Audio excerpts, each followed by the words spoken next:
বরিশালে যে অবৈধ মেয়র, অবৈধ মেয়র বর্তমানে মেয়র, এখন মেয়রের স্ত্রী নাকি বড় মেয়র হয়ে গেছে। এখন শুধু পার্সেন্টেজ পার্সেন্টেজ। আমি অবৈধ মেয়রকে বলবো এইটা বরিশাল। বলতে পারে আপনাদের রক্তাক্ত করেছে, কি হয়েছে?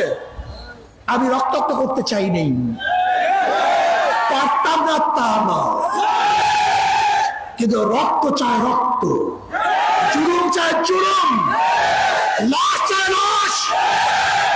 আমরা রক্ত দিতে পারতাম, রক্ত ছাড়াতে পারতাম, এই বরিশালের মাটিকে রঙিন করতে পারতাম, কিন্তু মানুষের স্বার্থে, নিরাপত্তার স্বার্থে আমরা আক্রমণ করি নাই।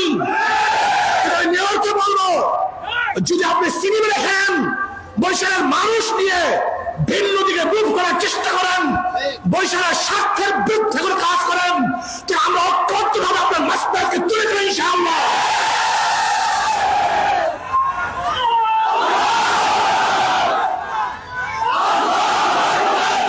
আসুন আমরা ঐক্যবদ্ধভাবে এই দেশকে বাঁচাই, এই ভূখণ্ডকে বাঁচাই, এই দেশকে রক্ষা করি।